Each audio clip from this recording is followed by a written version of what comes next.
This year on April 22nd, we celebrate the 40th anniversary of Earth Day. And let me begin today by thanking the Earth Day Network for allowing me to take a few minutes to share with all of you some of my own thoughts about the importance of this day and what we can do every day to make our Earth a cleaner, better place in which to live. As a member of the United States Senate committee that's charged with protecting our environment, Earth Day holds a special significance for me.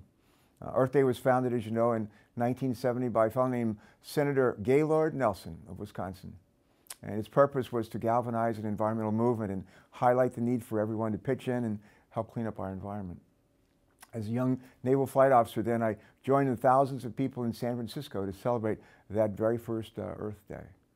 And in a remarkable way, that day and that celebration helped to change my own life and ultimately leading me to serve in the same United States Senate, believe it or not, where Gaylord Nelson served all those years ago.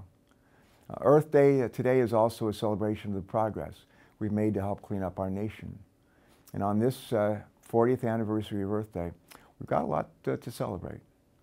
Since the first Earth Day in 1970, we've come a long way in cleaning up our environment. Our air is cleaner, and our water is safer to drink. But there's a lot more that we can do, a whole lot more.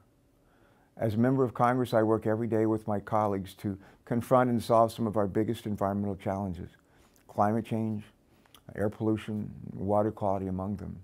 However, I find some of the best solutions to these challenges can come from relatively small steps taken by a whole lot of people. Steps that each of us can take in our own daily lives that added together will result in huge improvements to our environment. First, almost all of us can be more energy efficient. As I like to say, the cleanest, most affordable energy is the energy we never use. Think about that. We can be more energy efficient in our homes, more energy efficient in our cars.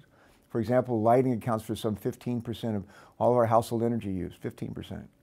If we all swapped out 5 traditional light bulbs for Energy Star compact fluorescent light bulbs, each of us would save about $60 a piece per year in electricity cost. We'd save energy, we'd reduce emissions. Simply moving up our thermostats by 2 degrees in the summer and down by 2 degrees in the winter from where we normally would set them can eliminate about 2,000 pounds of CO2 per year.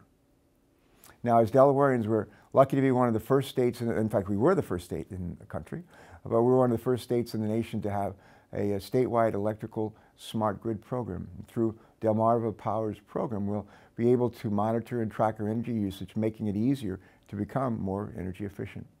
We could also be more energy efficient by driving less frequently to work, or perhaps carpooling or taking public transportation more often.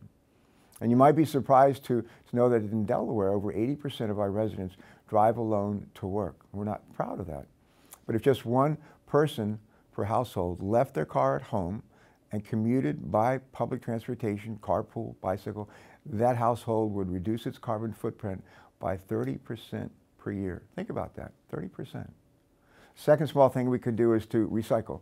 I love recycling because it helps to reduce our landfill input. It preserves precious resources and virgin materials, and it reduces our dependence on fossil fuels. If everyone in our country increased by, say, 10% the number of bottles and cans that we recycle, we could conserve enough energy to, get this, heat 74 million homes, provide electricity for 2.5 million Americans, and save nearly $40 million in crude oil costs. You know, we throw away enough aluminum cans in the trash in the United States of America each year to completely fill our nation's, completely rebuild our nation's domestic airline fleet every 3 months. Talk about low-hanging fruit. In closing, I just want to invite my fellow Delawareans to celebrate this 40th anniversary of Earth Day, not just on this day per year, but on every day per year. And if we can do that, not only would we save ourselves a lot of money, we'd also go a long way toward saving our planet. So on this Earth Day, happy Earth Day. Together, our small choices are going to make a huge difference. Thank you very much.